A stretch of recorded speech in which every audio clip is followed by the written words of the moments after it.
déco d'Éric. Et aujourd'hui, Éric, vous avez décidé de nous faire découvrir un Marseillais qui est devenu la référence dans le design. Mais qui est-ce donc? Et tout à fait. Déjà, il faut se dire que tout ne se passe pas à la capitale. Ça se passe aussi à Marseille. Et oui, et oui. On a aussi de grands noms, des personnes qui font un travail qui est plutôt pas mal. Je vais vous présenter aujourd'hui une personne qui s'appelle Jo Yana. On va le voir à l'écran.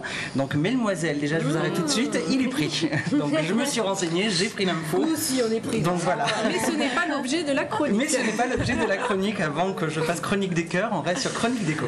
Alors, c'est joli, c'est joli. par contre, je peux intervenir pour mariage. Enfin bref, passons, je m'égare. Alors, qui c'est? Donc, c'est pas le nom d'un dernier créateur à la mode ou d'un designer quelconque. C'est pas du tout ça. Comme je vous ai dit, il est 100% made in Marseille. Il a 25 ans. Il a été, en fait, il est connu par rapport à ce qu'il a fait, c'est-à-dire qu'il a créé deux choses, un blog et un forum. Ça, je vous en parlais dans quelques minutes. Pour le présenter, c'est un véritable passionné de design. Il écume tous les magazines, il est constamment devant la télé dès qu'il y a une émission de déco. Il est vraiment à l'affût en fait de tout ce qui se fait. Et ce qui est intéressant en fait, c'est un peu ce qu'a fait naître le net en fait, c'est qu'on se retrouve avec des personnes dont c'est pas forcément le métier, mais qui ont fait véritablement une connaissance. Et c'est vraiment une base de données en fait de l'univers qu'il fréquente. Et c'est un peu le cas. Pour le définir en fait et pour dire un peu ce qui anime sa volonté, il utilise une citation d'Oscar Wilde qui dit pour l'amour du beau, donc ça résume vraiment tout et on trouve vraiment des choses magnifiques. Il est curieux de nature, il observe tout, scrute, déniche les objets nouveaux insolites, tendances ou pas. Il adore Idea comme une magazine et Paris Première, il aime beaucoup l'émission intérieure. Je vous ai dressé le portrait. Maintenant, qu'est-ce qu'il fait ce jeune homme? Alors il crée déjà en premier lieu en 2006 un forum. Donc vous allez vous dire, là, un forum, c'est bien gentil. Sur le net, il y en a pas mal, mais au bout de 2 semaines, ils sont inanimés. On voit plus personne qui y vient. Et qu'est-ce qui se passe véritablement? Pas grand-chose. Ben là, c'est pas le cas. Déjà, pour vous donner une idée, depuis 2006, il y a 8000 inscrits, ce qui est énorme pour un site entre guillemets d'amateur, hein, puisque à la base, il faut donc il a ses fans. Il a véritablement ses fans. Sur le forum, ce qui est intéressant, c'est véritablement un lieu d'échange, de conseils et d'astuces déco. Ce sont des amateurs, mais ils travaillent véritablement comme des pros. Il y a vraiment toute une équipe qui est là. Il y a certaines personnes qui sont connues comme David Bitton ou Apolline Terrier qui vont apporter une touche technique. C'est en gros de dire on n'est pas des pros mais on peut vous apporter quelque chose. Donc ça c'est intéressant. Donc justement si on a une question, voilà, on a envie de faire une peinture, avoir un rendu un peu spécial, votre etc. gros souci du moment. Donc il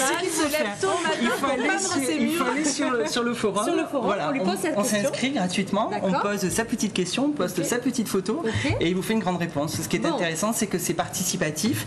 Donc chacun va vous donner des éléments en fait qui vont vous permettre de pouvoir trouver une solution. Je vais tester. Parce que Smane n'est pas seulement maquilleuse, chroniqueuse, resto, mais également peintre chez elle. En bâtiment. Donc, par contre, elle va pouvoir faire une chronique sur la peinture des murs parce qu'elle est nickel. Elle devient imbattable là ces derniers jours. Donc le forum, c'est intéressant. Il y a pas mal de sujets de discussion, blabla déco, design et tendance, la déco par les couleurs, émission de TV, presse et livre. Donc on y trouve vraiment tout ce que l'on veut pour trouver les informations. Donc c'était la première chose. La deuxième chose, c'est le blog.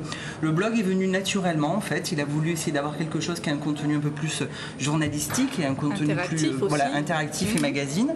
Il a été créé en 2006. Il faut savoir qu'il y a en moyenne 3500 personnes par jour. Je ne sais pas si vous vous rendez compte, mais c'est énorme pour un blog parce que ça veut dire que les personnes s'intéressent véritablement. Il y a un relais qui est fait, c'est-à-dire que non seulement les gens viennent lire, mais il est souvent cité dans des magazines.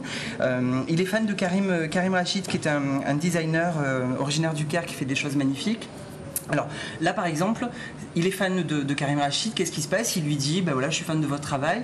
Il y a une amitié qui se lie et avant tout le monde, il a la possibilité parfois de montrer les créations en ligne. Donc il y a véritablement un échange qui s'est fait.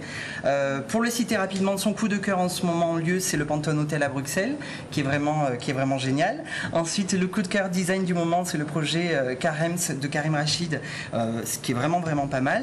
Et la tendance du moment pour lui, c'est le blanc avec des touches de couleurs. Voilà. C'est un homme de goût, vous l'aurez compris, un homme complet. Désolé mesdemoiselles s'il n'est pas disponible. Peut-être que Franck, le copain de ma copine Valérie, est disponible. N'hésitez pas. Valérie Damido. L'adresse du blog s'est inscrite. N'hésitez pas à y aller. Merci beaucoup Éric. Restez avec nous. On se retrouve dans quelques instants avec la rubrique